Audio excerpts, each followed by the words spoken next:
Hola, mucho gusto. Bueno, pues lo que les vamos a explicar en este video es algo muy importante, ya que es relacionado todo con la construcción del México contemporáneo.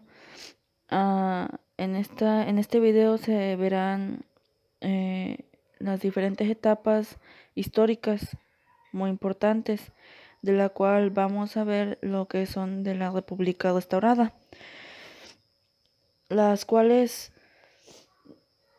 solo vendrán en este video lo que es el gobierno de Benito Juárez, el cual vendría abarcando todo lo que sería el mandato de Benito Juárez y todo lo que triunfó en todo el tiempo que estuvo gobernando. De igual manera se vendrá viendo una de las etapas que también fue muy importante sería el gobierno de Lerdo de Tejada.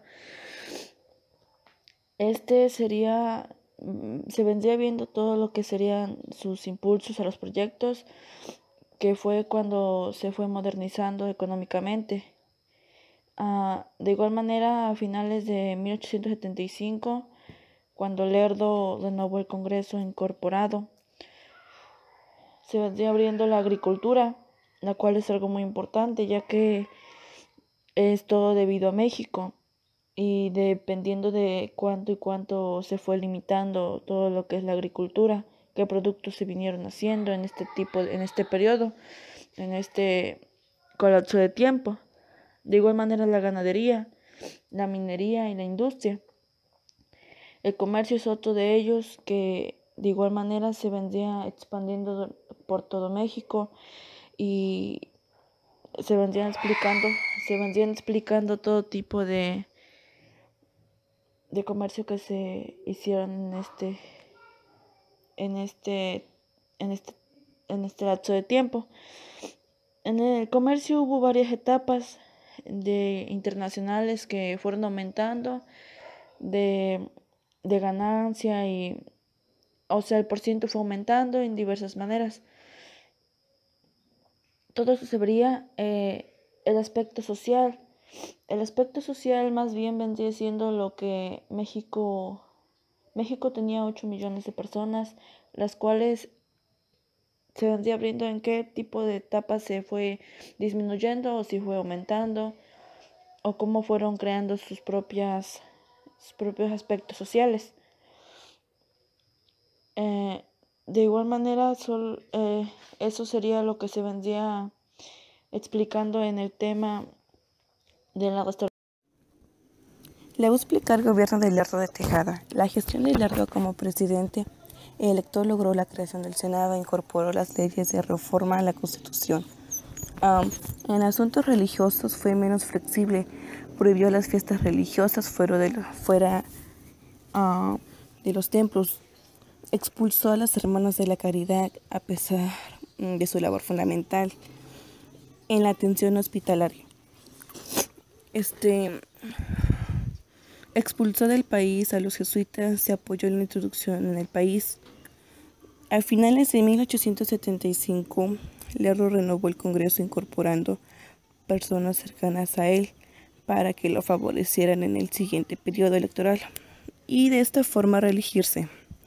Días de su parto hizo público el plan de Tuxtepec para acusar a Lerdo de violaciones a la Constitución e inventó a gobernadores y comandantes militares regionales a sumarse a su lucha. El general Mariano Escobedo mantuvo sometidos a los rebeldes y el Congreso manipuló las elecciones para que don Sebastián saliera victorioso en los comicios desarrollados a mediados de 1876. Antes de esto, el presidente de la Suprema Corte de Justicia, José María Iglesias, protestó por el resultado de las elecciones e inició una revuelta en Salamanca. Iglesias recibió poco apoyo por su rebelión, favoreció de la causa de Díaz, quien logró reunir un nuevo ejército y derrotó a las tropas federales de Tecuat.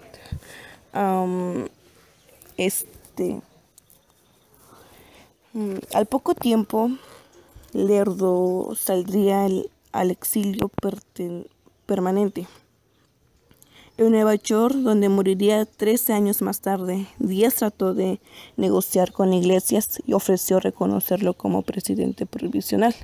Se dividía el gabinete entre los partidarios de ambos, pero este no aceptó. Díaz ocupó la Ciudad de México el 23 de noviembre y una semana más tarde asumió la presidencia.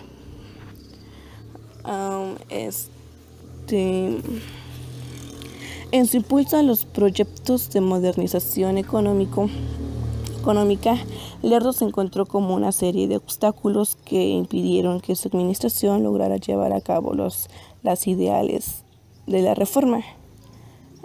La penuria del erario y la escasa recaudación fiscal hizo que el gobierno contara con pocos fondos para desarrollar infraestructura. Sin embargo, su administración tuvo algunos logros en el campo de las comunicaciones, destacada de la inauguración de la ruta ferroviaria Ciudad de México-Veracruz. Sus detractores lo acusaron del favoritismo en el otorgamiento de concesiones para proyectos de interés local en diversos estados y se le echó en cara no haber cumplido con su promesa de desarrollo económico.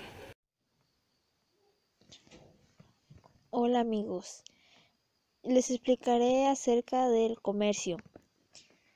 El comercio exterior de México consistía en exportaciones de metales preciosos y materias primas e importaciones de productos manufacturados procedentes y principalmente de Europa. En esa etapa comercial internacional aumentó una gran parte para la exportación de mercancías tales como el ixtle, heneque, pieles, madera, palo de tinte, café y vainilla. Esos fueron algunos. La exportación de metales preciosos aumentó de un 65 a un 80%. Las exportaciones del país permitían hacer compras en el extranjero para adquirir lo que se producía en el territorio nacional.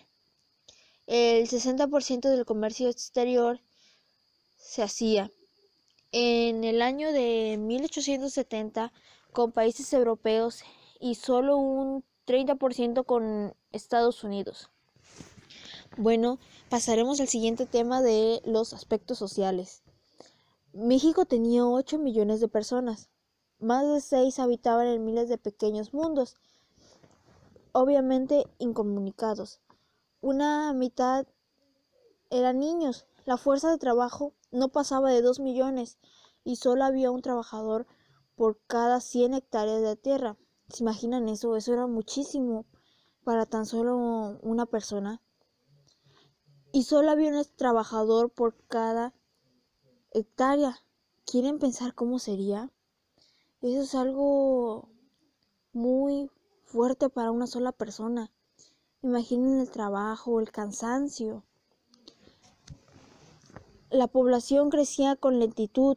Según Luis González, los habitantes del país eran en su inmensa mayoría escasa, rústica, dispersa, sucia, pobre, estancada, enferma, mal comida, heterogénea y ignorante. La imagen internacional de México ganaba en el transcurso de medio siglo. Era de muerte, epidemias, la guerra interna e invasiones extranjeras en su débil economía. En ese entonces no había en Estados Unidos o en Argentina un clima favorable a la inmigración. En buena parte del país la organización social recaía en las estructuras que el latifundio y la comuna imponían al peonaje y la leva. Se oponían al trabajo libre. Aún permanecía la costumbre colonial de encerrarse en castas y de no salir del terruño. La clase media La idea de los liberales era muy pequeña y débil para extender sus ideales. La pequeña propiedad ciudadana y trabajo libre, la herencia de señores y siervos aún no se encontraba de pie. Los gobiernos de la República restaurada, ellos promovieron construir la identidad y la unidad nacional. Uno de los principales factores para lograrlo fue integrar a la población indígena a los ideales liberales. Esto significó un gran problema porque, sin exagerar, obviamente, existía una torre de Babel.